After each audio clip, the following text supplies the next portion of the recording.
Hello, everybody. I'm George from Ireland. Well, it's the second anniversary of the 7th of October attacks. Remember 2023 when Hamas, the Islamic resistance movement, to translate its name fully, launched these attacks across the border into Israel. There was a music festival going on, and then they targeted that. So they began by firing well over 4,000 rockets into Israel.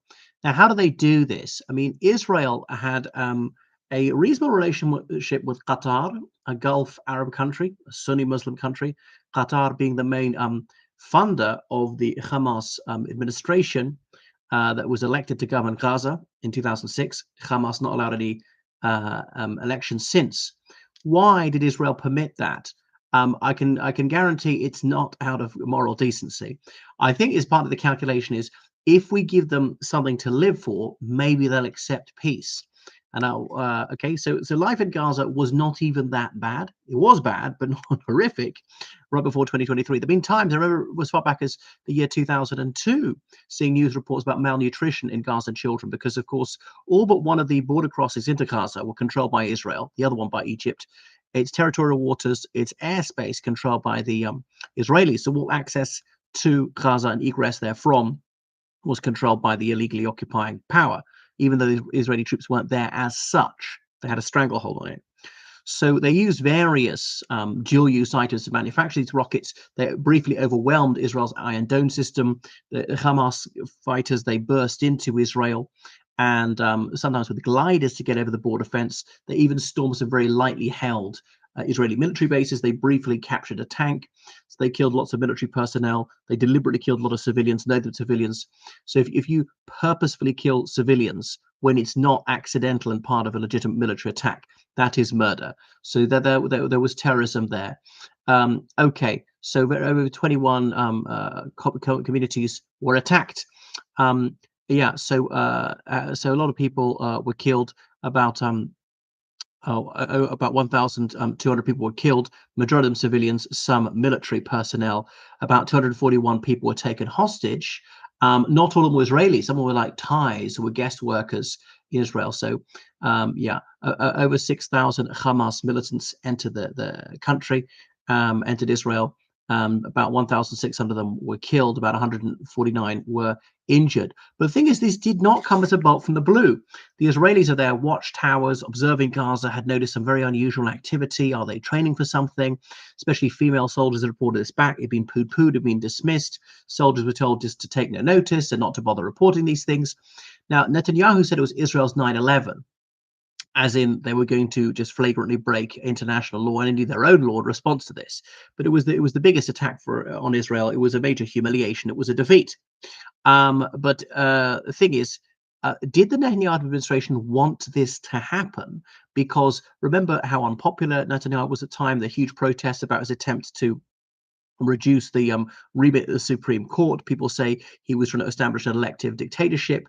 They said that the Supreme Court cruciality is even greater than in most countries, in as much as Israel's parliament, the Knesset, is unicameral and so forth, is lacking checks and balances. He himself was facing trial for corruption, and that took all that off the front pages. Is perpetuated his hold in power, or not perpetuated, prolonged his hold in power. Even 2 years later, he's still in office, and so on. He's Mr. Security. Yeah, so it was able to change the subject, to say the very least. He's an utterly immoral man. He's bloodthirsty. He's extremely cruel, and he was reviled by swathes of the Israeli population. And obviously, for some of the more open genocidaires, he is not quite vicious enough. And that was it. And it generated sympathy for Israel, at least in the short term. But they squandered this because Israel's crimes against the Palestinians in Gaza make the 7th of October seem negligible by comparison. I know it's hard to say that, but if you just look at the body count, over 60,000 Gazan civilians murdered since then. That's the low estimate. Even Israel says that 83% of its victims in Gaza are civilians. Which is an even higher proportion than the Israelis killed on the 7th of October.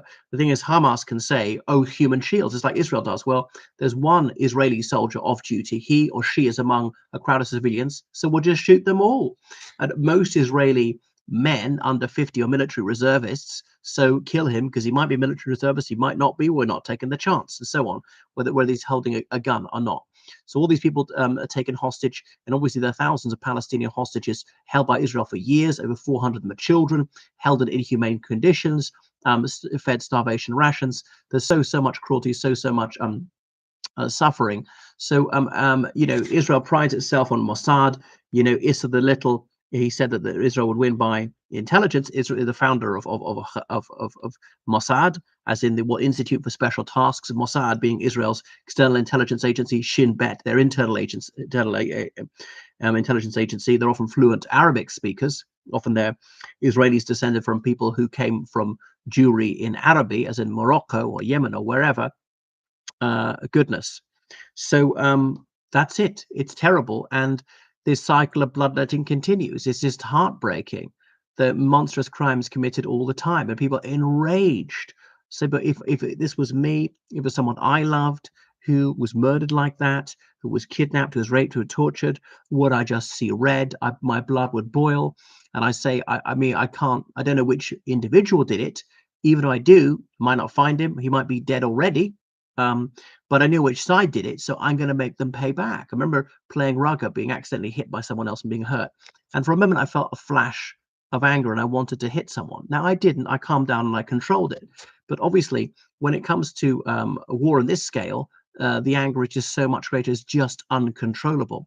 And it's about dehumanization. On the other side, they don't count. And they are evil. Wow. And it just doesn't take much to turn people like that, because we are the beast unbound. Civilization is skin deep.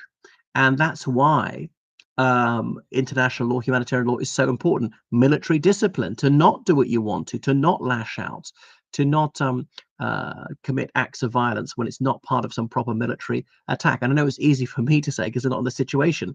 And if I was in the situation on either side, maybe I wouldn't be so moral. Goodness. So the New York Times says the Israelis had plans of this a year before it happened. Now, to avoid detection, because the Israelis are masters at decrypting things, Hamas went back to handwritten notes. So you can only get the plan if you can intercept the piece of paper. And okay, communication is slower, but it's much more secure. So Hamas, could they have gone even further and stuff like that? So obviously Israel was at panic stations. So a huge failure for Netanyahu, and obviously he doesn't want the inquiry to focus on his failures. The Nova Music Festival was targeted and so on. But how could Hamas think they were actually going to win? Yes, they had major success for a brief while, but they were not going to win a conventional conflict against Israel. What did they actually think they would withdraw? Maybe they thought everyone would see the golden opportunity. The West Bank would rise up, that Hezbollah in Lebanon would help them, which largely didn't happen. Obviously, in Syria, the civil war was still going on that time. Anyway, it's horrific what's happened. It's just ghastly. I want peace now. I want hostages on all sides to be released. I wish they could live in peace and brotherhood. But, perhaps it's a forlorn hope. It's just naive. I mean, may this never happen again. And I suppose, well, Netanyahu said, well, if we just kill every single last Palestinian in Gaza, it won't happen again, or drive them out. But where they're to go, they're not even allowed out. Israel won't even allow sick children out sometimes. They go for medical treatment in Jordan. Western countries, you feel so sorry for them, you've got to take them in. Or the other one is Gazans, even who think this was morally justified, they do. So we could never, ever do this again, because look at the price paid. And I said it at the time, look back to my videos, Israel will now murder 100 times more civilians than its civilians were murdered. 100 times more. And so it has proved. Okay. Wow. We're getting there. And bear in mind, as a percentage of Gaza's population that's so high, about 4% now, was Israel, a country of 9 million people. And they lost was about 900 civilians that day. So that's a very small, fraction of a percent. I would rather it was zero. I prefer it was nobody. So, I wish we could have peace with justice, but it reminds me again how we live in such an unjust world, and how, so many people are evil. We like to think that people are good, but, empirically, that's untrue. Consider the evidence. I know we're all a mixture of good and bad, and myself included, but, a considerable minority of people are evil. There's people foolishly overestimate common decency and think that most people are somewhat wise and intelligent or have some basic humanity. And actually, that is a fallacious assumption.